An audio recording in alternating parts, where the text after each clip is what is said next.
7:10. You are listening to Sabahul Muslim on Radio Islam International. Now, a group of Persian Gulf states have threatened Netflix with legal action if it continues broadcasting content that contradicts Islam. The Saudi state media indicated that the offending material centered on shows depicting sexual minorities. A statement issued jointly by the Saudi media regulator and a 6-member Gulf Cooperation Council, GCC, which is headquartered in the Saudi capital, Riyadh, did not specifically identify material, referring only to content that contradicts Islamic and societal values. The platform was contacted to remove this content, including content directed to children. The statement said that regional authorities will follow up on the platform's compliance with the directives, and in the event that the infringing content continues to be broadcast, the necessary legal measures will be taken. Now, the Gulf Cooperation Council includes Bahrain, Kuwait, Oman, Qatar, Saudi Arabia, and the United Arab Emirates. There was no immediate reaction from Netflix, according to reports. Like I said, the GCC did not specifically identify the content that it deemed offensive. It just said it's un-Islamic and that it promotes sexual minorities.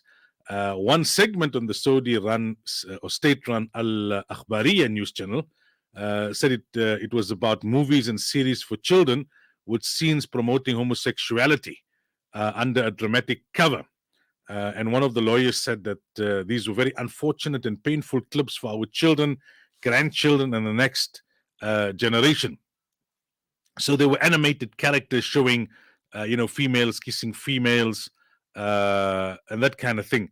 And the same channel interviewed an educational advisor who said that offensive material was sneaking into our homes and that the country faced a censorship crisis. We know that Gulf countries have repeatedly clashed with US film distributors over content related to sexual minorities, especially in films. The UAE in June banned a Disney animated film which contained a kiss between two female characters. So on the one hand, there's the legal, political dimension here that can governments use their power to suppress networks like Netflix from promoting content that kind of aligns with the LGBTQIA plus movement. From a legal and political perspective, is that realistic? It's not only Muslim minority countries, Muslim-run countries, or Muslim majority countries like the GCC and Saudi that clash with content providers, as they are sometimes called, over content. Even in the East, you see at times in the past over perhaps other issues. India suppressing Twitter on some matters. China as well. These are big, global networks, Netflix, social media networks like Twitter and Facebook. But then you've also got big governments. There's a lot of politics and there's a lot of money that talks behind the scenes. So that's the one angle to all of this. Can governments use their power to suppress networks in the LGBTQ, that are highlighting this kind of content? Religious groupings, not only Muslims, even Christians, even Jews, they find it highly problematic from a religious perspective. There is a debate that flows that, is it then advocating hatred and violence towards people who subscribe to these views? The same kind of thing came up previously on the issue of homosexuality and many other things. And the religious communities will say, well, we've got the freedom in terms of democratic standards to be able to hold on to our values and to advocate our values and to oppose that which is in opposition to our values. That does not necessarily mean that you're advocating violence towards another grouping. It just means that you don't want that promoted to your own children and you don't want that promoted within your own communities. And they feel legally and they have the right to make that argument. It becomes much more complicated in secular countries like South Africa. Firstly, the country is secular, and secondly, Muslims are in a minority. There isn't much chance that the government, even though you've got a big Christian majority in South Africa, many secular countries don't have this political kind of involvement in these religious issues. The government, secular governments, kind of just align with the international trends, and the same will happen in South Africa in all likelihood. So then it becomes an issue that as parents, you don't want your kids to have exposure to this kind of content. There's already debates around the syllabi and that kind of thing. So what would be then the most constructive way of dealing with this content that you don't want your children exposed to on online? It's not practical to totally remove them from the online equation up to a particular age. Maybe you can say, you're not entitled to any devices. There may be some sophisticated apps that would block certain things. But again, is that practical in the long run? Nowadays, everything is digital, right? Even homework has to be done in the digital space. You should monitor, not only for this reason, but for other reasons as well. There's so much of immoral, unhealthy content online that you should be monitoring what your kids are checking and what your kids are watching and who your kids are interacting with. There's so many perverted individuals in the digital space who try and take advantage of kids, etc., etc.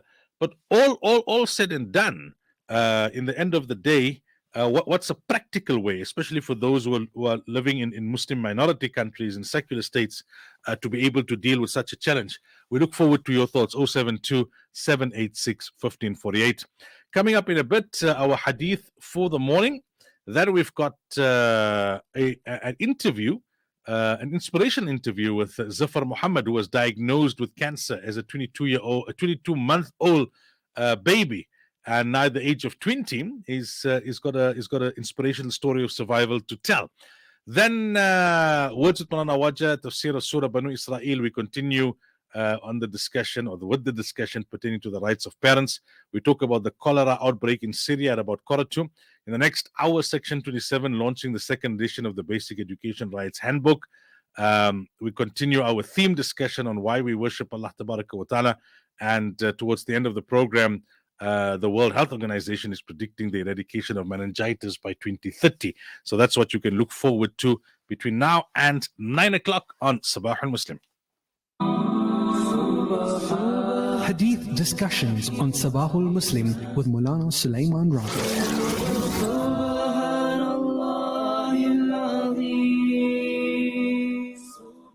عن أبي عباس سهل ابن سعد الساعدي رضي الله عنه قال: مر رجل على النبي صلى الله عليه وسلم فقال لرجل عنده جالس: ما رأيك في هذا؟ فقال: رجل من أشراف الناس، هذا والله حري إن خطب أن ينكح وإن شفع أن يشفع. فسكت رسول الله صلى الله عليه وسلم. ثم مر رجل آخر فقال له رسول الله صلى الله عليه وسلم: ما رأيك في هذا؟ فقال: يا رسول الله، هذا رجل من فقراء المسلمين، هذا حري إن خطب ألا ينكح وإن شفع ألا يشفع وإن قال ألا يسمع لقوله. فقال رسول الله صلى الله عليه وسلم: هذا خير من ملء الأرض مثل هذا. متفق عليه. Abu al-Abbas Sahal ibn Sa'd al-Sa'idi radiyallahu anhu narrates, a man passed by the Messenger of Allah sallallahu alayhi wasallam, and the Messenger of Allah asked a person who was sitting near him, what do you think of this man? He replied, he is one of the nobles. I take an oath by Allah that if he were to make a proposal of marriage, his proposal would be accepted, and if he were to intercede, his intercession would be accepted. The Messenger of Allah remained silent. Then another man passed by, and the Messenger of Allah asked the same companion, what do you think of this man? He replied, O Messenger of Allah, he's from the poor Muslims. If he were to make a proposal of marriage, his proposal would be rejected. And if he were to intercede, his intercession would be rejected. If he were to voice his opinion, it will not be listened to. The Messenger of Allah sallallahu alaihi wasallam said, this person is better than the entire earth filled with the likes of that person. So, what is highlighted here is that taqwa is the determining factor, not your lineage, not your prominence in society, not your wealth. It's taqwa, the purity of your heart, your internal qualities, and this is known only to Allah Tabaraka wa Ta'ala. That's why we cannot be judging people based on their wealth. According to some scholars, the person of status in this hadith was Uyayna ibn Hisn or Aqra ibn Habis, and the poor person was Ju'ayl ibn Suraqa al-Ghifari. Obviously, this hadith does not mean that a poor person will always be superior to a wealthy person. If a person is wealthy and he's still got all the noble qualities of taqwa and purity of heart, etc., then only Allah knows the height that he can reach. But what is meant here is that you cannot write off a poor person simply because he doesn't have wealth or he doesn't have standing in society, because his taqwa may elevate him in the eyes of Allah beyond those who have wealth and who have standing. May Allah Tabaraka wa Ta'ala grant us the understanding. After the break, we speak to a 20-year cancer survivor, Savar Ahmed. This is Sabahul Muslim.